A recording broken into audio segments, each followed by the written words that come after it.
Hello everyone, welcome to my channel. অনেক বছর পর, মানে অনেক দিন পর, কি বলবো, তো অনেক দিন পর কিন্তু ইউটিউবে আমি নতুন একটা ব্লগ আপলোড করছি। মুখের হালাত ভীষণ খারাপ হয়ে গেছে, লাইট বেড়ে গেল। তো অনেক দিন পর ইউটিউবে আমি একটা ব্লগ আপলোড করছি। মাইন্ড করো না, 9 মাসে 6 মাসে একবার অ্যাক্টিভ হই ইউটিউবে, কিন্তু আমি ইনস্টাগ্রাম আর ফেসবুকে প্রচুর পরিমাণে অ্যাক্টিভ থাকি। আজকে রয়েছি আমি আমার কিচেনে।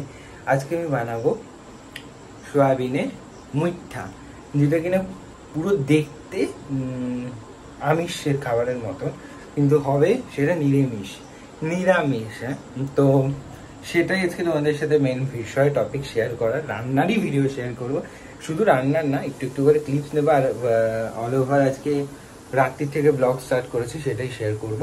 তো চলো, প্রিপারেশন কি করেছি সয়াবিনের মুইঠা বানানোর জন্য দেখিয়ে দিই। আর অনেকদিন পর যেহেতু ব্লগ আপলোড করছি, একদম লিস্ট ডাউন হয়ে গেছে।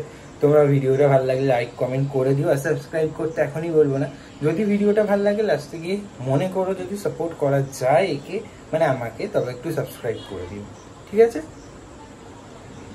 আর রোদ্দুরে ট্যান পড়ে পড়ে পড়ে পড়ে একেবারে মুখ কালা হয়ে গেছে, একনি চলে এসছে।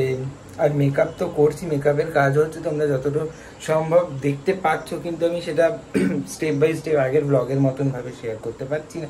তো খুব তাড়াতাড়ি সেগুলো শেয়ার করব, শুধু সাথে থাকো। নতুন ব্লগ আরও আসছে, আমি এবার দিয়ে অ্যাক্টিভ থাকবো।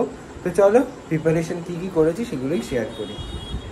আমি এখানে আসি, এখানে দেখো রয়েছে গোটা আদা আর লঙ্কা, আর এই সাইডে রয়েছে হচ্ছে গিয়ে সোয়াবিন পেস্ট করা, মানে সোয়াবিন জল দিয়ে, গরম জলে নুন দিয়ে সেদ্ধ করার পর সেটাকে ছেঁকে মিক্সিতে মিক্সড করে এখানে একটা মানে নরম পেস্ট টাইপের তৈরি হয়েছে। এর মধ্যে এবার কি মেশাবো সেগুলো আমি স্টেপ বাই স্টেপ দেখাচ্ছি, তোমাদেরকে দেখাই এটা কতটা নরম সফট হয়েছে।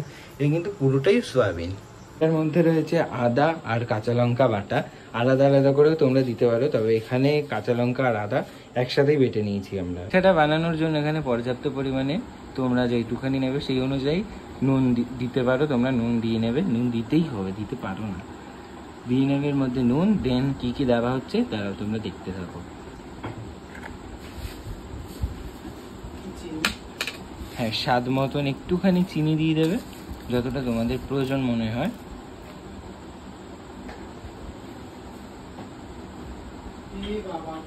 সেটা বানানোর জন্য এখানে পর্যাপ্ত পরিমাণে তোমরা যেটুখানি নেবে সেই অনুযায়ী নুন দিতে পারো, তোমরা নুন দিয়ে নেবে, নুন দিতেই হবে, দিতে পারো না, দিয়ে নেবে এর মধ্যে নুন। দেন কি দেওয়া হচ্ছে তারাও তোমরা দেখতে থাকো। মতন একটুখানি চিনি দিয়ে দেবে, যতটা তোমাদের প্রয়োজন মনে হয়। করলাম জিরের গুঁড়ো এর মধ্যে, এখানে দেখো বেটে রাখা রয়েছে, আগেই দেখিয়েছিলাম আদা আর লঙ্কার পেস্টটাকে আমি বানিয়ে রাখি, কারণ আমার মনে হয় সুবিধা হবে এখানে একেবারে লঙ্কাটা আর আদাটা বেটে রাখলে আলাদা করে করে বাটতে লাগে না। এখানে দেখো আমি 1 চামচ মতন দিলাম, যতটা পরিমাণ অনুযায়ী, আর একটু দিলাম, এতটুকু মোটামুটি দিলাম।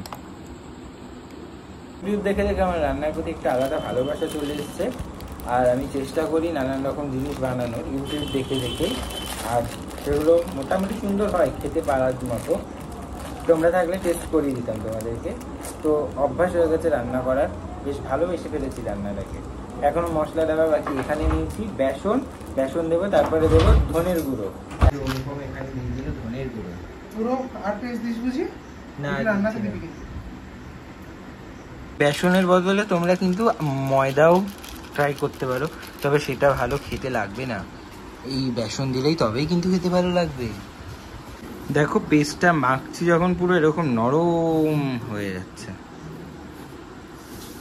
তারপর এখানে যদি মনে হয় যে এখানে আরেকটুখানি এটাকে শক্ত করা প্রয়োজন আটার মতন, তখন কিন্তু তোমরা এখানে অ্যাড করতে পারো আরেকটু বেসন, কিংবা তোমরা যদি ময়দা দিয়ে করো সেটার বদলে ময়দা।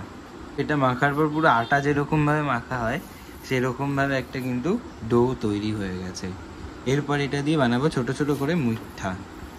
দেখি চলো কেমন দেখতে লাগে। এই মন্ডটা দিয়ে মুইঠাগুলোর আমরা শেপ করে নিয়েছি এরকম ছোট ছোট করে ল্যাংচার মতো। এখানে অলমোস্ট তেল গরম হয়ে গেছে, ধোঁয়া দেখো উঠছে, আর এখানে রয়েছে মুইঠার বানানোগুলো ছোট ছোট করে। দেখি একটা একটা করে দেবো। ফার্স্টে আমি অল্প কটা দিয়ে ভেজে দেখি কীরকম হয়, দেন বেশি করে দেবো। প্রথমে দুটো দিই, তোমরাও ট্রাই করো যাতে ভেতরটা অবশ্যই ভাজা হয়। আমরা এখানে ছোটো ছোটো করে আকার করে বানিয়েছি, তোমরা চাইলে বড়ও বানাতে পারো। আমি দেখলাম যে কি একটা দুটো ভাঙছিল না, ভালো ভাজা হচ্ছিল, তারপর সবগুলোই একেবারেই কিন্তু আমি বসিয়ে দিয়েছি তেল দিয়ে ভাজতে। দেখো একটাও ভাঙেনি, তো সেটাই ট্রাই করো। যদি দেখবে একটা দুটো ভেঙে যাচ্ছে তাহলে কিন্তু আরেকটু বেসন অ্যাড করে দিও, আর না ভাঙলে সবকটা একসাথেই ভেজে নিতে পারো, যদি এরকম ছোট ছোট সাইজ তোমরা বানিয়ে থাকো। আর যদি বড় বড় করে থাকো তাহলে 3-4টেই নাও একবারে। এবার দেখো এখানে তুলে রাখা হচ্ছে, এরকম ভাজার ফিনিশিং গুলো দেখো শুধু। গরম তেলের মধ্যে ফোড়ন হিসেবে দিয়েছি গোটা জিরে, তেজপাতা আর হচ্ছে কি শুকনো লঙ্কা মাঝখান থেকে চিড়ে। ওই মশলাটার মধ্যে এখানে আদা আর লঙ্কা যে বাটাটা পেস্ট প্রথমে তোমাদের সাথে দেখিয়েছিলাম শেয়ার করে, সেটাই কিন্তু একটুখানি সাধারণ জলের সাথে মিশিয়ে এখানে দিয়ে দিয়েছি। এরপর আমরা এখানে দিয়ে দিচ্ছি, আমরা আলু খাই বলে আলু দিয়ে দিচ্ছি, তোমরা এটা আলু ছাড়াও করতে পারো, দুটোই কিন্তু খুব টেস্টি হয় খেতে। এরপর এখানে পরিমাণ মতো নুন দিয়ে দিচ্ছি। আমাদের মনে রাখতে হবে যে এর আগেও কিন্তু আমরা নুন দিয়েছিলাম, সেটা অনুযায়ী এখানে নুন দেবো, বেশি হয়ে গেলে কিন্তু খেতে অন্যরকম হয়ে যাবে। এরপর এখানে দেব হলুদ গুঁড়ো,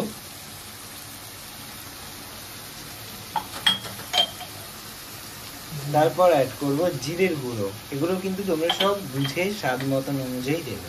তারপর এখানে অ্যাড করব ধনের গুঁড়ো।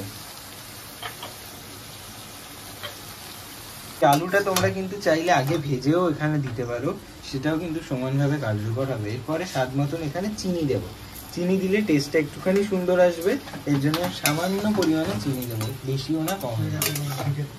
এরপরে এটা একটুখানি সেদ্ধ করবার জন্য ঢেকে দেবো একটা পাত্র দিয়ে। এবার এই আলুটা যেটা আমরা ঢেকে দিয়েছিলাম তার মধ্যে দিয়ে নেবো একটু পরিমাণ মতন হিং দিলে কিন্তু টেস্টটা খুব সুন্দর হয়। এটা একটুখানি কষে এসছে, তারপরে আমরা অ্যাড করে দেবো জল। জলটা দিয়ে আলুটাকে এবার ভালো করে সেদ্ধ হতে রেখে দেবো, যাতে ভালোভাবে সেদ্ধ হয়ে যায়। এটা দেখো ভালো করে ফুটে গেছে। এরপরে কিন্তু এখানে একটা একটা করে আমরা দিয়ে দেবো এই মুচমুচে করে বানানো সয়াবিনের মুইঠাটা। এরকম ব্রাউন কালারের কিন্তু কালার হয়ে গেছে সবকটা, ঠান্ডা হওয়ার পর এরকম টাইপেরই কালার আসবে তোমাদের। এগুলো শুধু খেতেও কিন্তু খুব ভালো লাগে।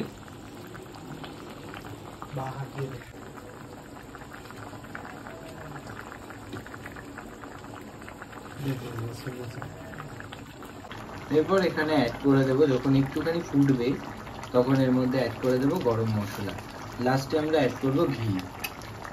এখানে নিয়ে নিয়েছি ঘি, এটা দেখো কিরকম ফুটছে। এরপর স্বাদের জন্য এখানে আমরা অ্যাড করে দেবো ঘি। ঘিটা দিলে কিন্তু খুব সুন্দর স্মেল হবে আর টেস্ট হবে। এই ঘিটা দেওয়ার পর এটা আমরা ঢেকে দেবো 10 থেকে 15 মিনিটের জন্য। তো এই দেখো এটা হচ্ছে কি এবার ফুটছে, আমরা এটা এবার ঢেকে দেবো 2 মিনিটের জন্য রাখলেই কিন্তু আমাদের রেডি হয়ে যাবে সয়াবিনের মুইঠা।